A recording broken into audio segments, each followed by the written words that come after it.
கர்நாடக பள்ளி மாணவியரே வணக்கம். இன்று 10ஆம் வகுப்பில் இயல் 7ல் புறப்பொருளில் உள்ள புறத்திணைகளின் வகைகளை விரிவாக பார்ப்போம். சரியா? முதலாவதா வெட்சித்திணை. வெட்சித்திணை அப்படின்னா என்ன அப்படின்னா, பண்டை தமிழர் சிறு குழுக்களாக வாழ்ந்த காலத்தில் ஆணிரைகளை, அதாவது பசுக்களை தங்களோட சொத்தாக கருதினாங்க. ஒரு குழுவினர் மற்றொரு குழுவினரிடமிருந்து இந்த ஆணிரைகளை கவர்தல் வழக்கமாக இருந்தது.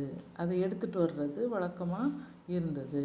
இந்த ஆணிரைகளை கவர்ந்து வர செல்லும்போது அந்த கவர்வதற்கு செல்லுகின்றவர்கள் என்ன செய்வாங்க? வெட்சிப்பூவை சூடிக்கொண்டு செல்வாங்க. எனவே ஆணிரைகளை கவர்தல் அப்படின்றது வெட்சித்திணை அப்படின்னு அழைக்கப்படுது. அடுத்தது கரந்தை திணை. வெட்சிப்பூவை சூடிக்கொண்டு சென்ற வீரர்கள் என்ன செஞ்சாங்க? ஆணிரைகளை கவர்ந்து வந்தாங்க. அந்த கவர்ந்து சென்ற ஆணிரைகளை மீட்பதற்காக அடுத்த குழுவினர் என்ன செய்வாங்க? போவாங்க. தங்களோட ஆணிரைகளை அவங்க பிடிங்கி எடுத்துகிட்டு போயிட்டாங்க அப்படின்னு சொல்லிட்டு இவங்க போய் அதை என்ன செஞ்சுட்டு வருவாங்க? மீட்டுட்டு வருவாங்க. அப்படி மீட்க போகும்போது அவங்க என்ன பண்ணுவாங்க அப்படின்னா, கரந்தை பூவை என்ன செய்வாங்க? சூடிக்கொண்டு செல்லுவார்கள். அதனால அந்த நிகழ்வுக்கு பேர் என்னது? அந்த நிகழ்வுனா அது ஆணிரைகளை மீட்டல் கரந்தை திணை என பெயர் பெற்றது. இந்த பகுதியை, அதாவது வெட்சித்திணை கரந்தை திணை அப்படின்ற பகுதியை இதில் புது புத்தகத்தில் குழுக்களாக வாழ்ந்த காலத்தில் அப்படின்னு கொடுத்துருக்கு. ஆனால் பழைய புத்தகத்தில் எப்படி கொடுத்துருக்கோம் அப்படின்னா, பகை நாட்டின் மீது போர் செய்ய செல்லும் மன்னன் என்ன செய்வான்? அங்கே உள்ள ஆணிரைகளை எல்லாம் கவர்ந்து வருவான். அப்பொழுது கவர்ந்து செல்லுகின்ற வீரர்கள் வெட்சிப்பூவை சூடி சொல்லுவாங்க. அதுக்கு வெட்சித்திணைன்னு பேர் அப்படின்னும், கவர்ந்த ஆணிரைகளை இழந்த மன்னனோட வீரர்கள் திருப்பி மீட்டுட்டு வர்றதுக்கு செல்லுவாங்க. அப்போ கரந்தை பூவை சூடி சொல்லுவாங்க. அதுக்கு கரந்தை திணை அப்படின்னு பேருன்னு கடந்த ஆண்டு புத்தகத்தில் என்ன செய்யப்பட்டிருக்கு? கொடுக்கப்பட்டிருக்கு. சரியா? இதை சொல்லணுன்றதுனால சொல்கிறேன். சரியா?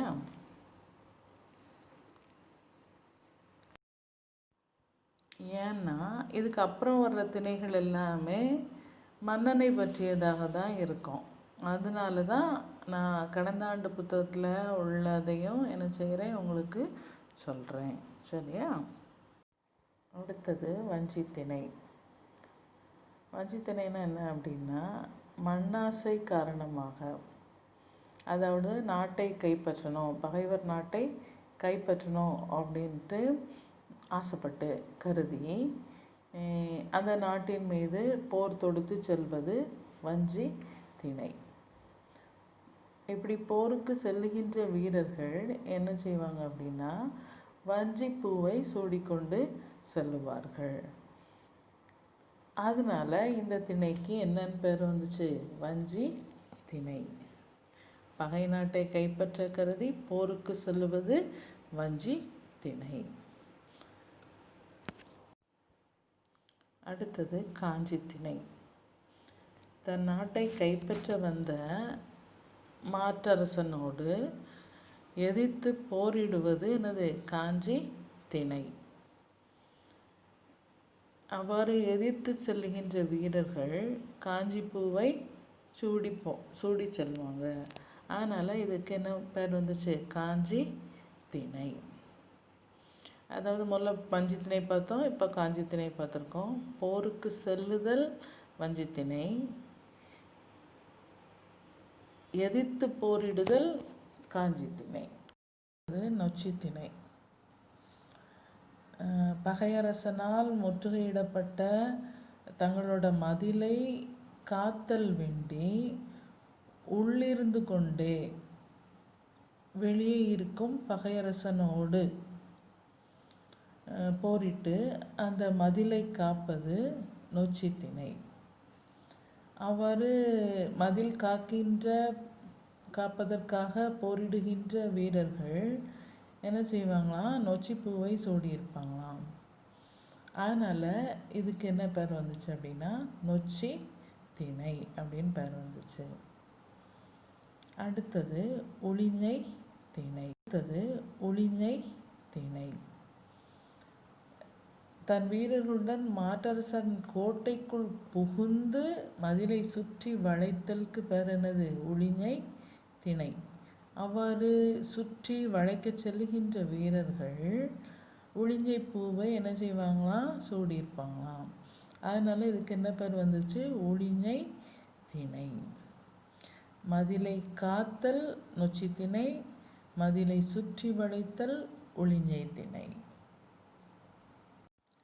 இந்த இரண்டும் மதில் போர் பற்றிய திணைகள். அதாவது உளிஞை திணையும் நொச்சி திணையும் மதில் போர் பற்றிய திணைகள் ஆகும். சரியா? அடுத்தது தும்பை திணை. பகைவேந்தர் இருவரும், அதாவது நாட்டை கைப்பற்றணும்னு நினச்சிட்டு வந்த மன்னனும் அந்த நாட்டு மன்னனும் வெற்றி ஒன்றினையே கருதி குறிக்கோளாக கொண்டு தம் வீரர்களுடன் போரிடுவது என்னது, தும்பை திணை. இவ்வாறு போரிடும் வீரர்கள், ஒருவருக்கொருவர் போரிடுகின்ற வீரர்கள் என்ன செய்வாங்களாம், தும்பை பூவை சூடியிருப்பாங்களாம். அதனால் இதுக்கு இந்த நிகழ்வுக்கு பேர் என்னது, தும்பை திணை அப்படின்னு பேர் வந்துச்சு. அடுத்தது வாகை திணை. ஆநிரைகளெல்லாம் கவர்ந்தாச்சு, அதை மீட்டு வந்தாச்சு, அப்புறம் போருக்கு சென்றாச்சு, போர் மதிலை சுற்றி வளைக்காங்க, மதிலை காக்காங்க, இதெல்லாம் நிகழ்வுகள் நடக்கு. தும்பை திணையில் எல்லாரும் என்ன செய்கிறாங்க, ஒருவர் எடுத்து போரிடுறாங்க. போரிடும் பொழுது, ஒரு போர் அப்படின்னு வரும் பொழுது வெற்றி ஒருவருக்கு தோல்வி ஒருவருக்கு கண்டிப்பாக வரும். அப்படி வெற்றி பெற்ற அந்த போரில் வெற்றி பெற்ற மன்னன் அந்த வெற்றியால் மகிழ்வதற்கு பேர் என்னது, வாகை திணை. இந்த வெற்றி பெற்ற வீரர்கள் என்ன செய்வாங்கன்னா வாகை பூவை சூடி மகிழ்வார்களாம். ஆகவே இதுக்கு என்ன பேர் வந்தது, வாகை திணை அப்படின்னு பேர் வந்தது.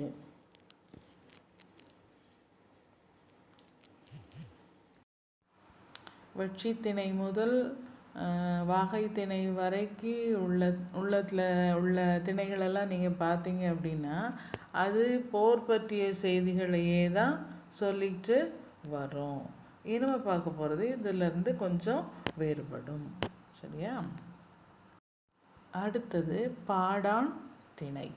இது நீங்கள் 8ஆம் வகுப்புலலாம் படிச்சிருப்பீங்க, 8, 9லலாம் படிச்சிருப்பீங்க. செய்யுள்ள பாடான் திணை அப்படின்னு வந்திருக்கோம், நீங்கள் படிச்சிருந்துருப்பீங்க.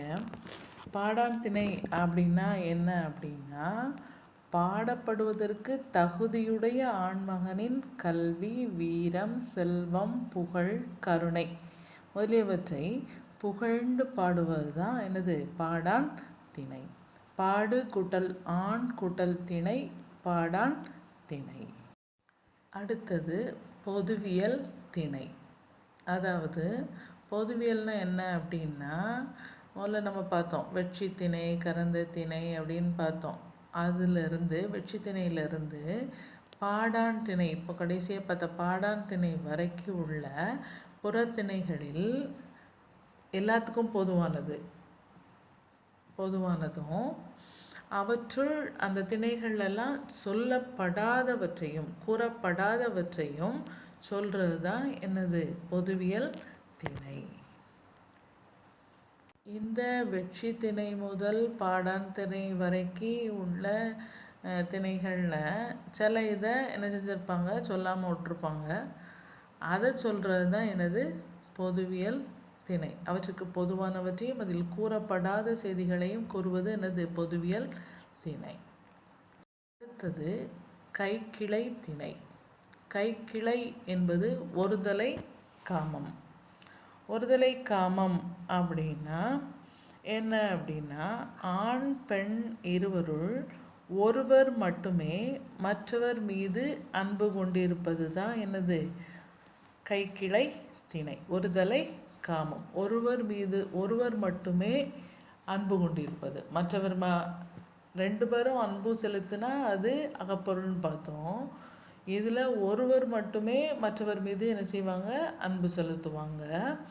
மற்றவர்களுக்கு இவங்க அன்பு செலுத்துறது தெரியவே செய்யாது. அப்படிப்பட்ட ஒரு திணை என்ன அப்படின்னா கைக்கிளை திணை.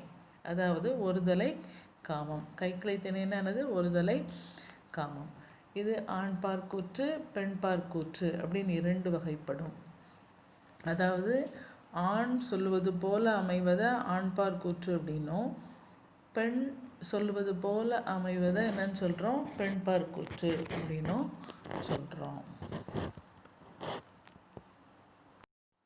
அடுத்தது பெருந்திணை.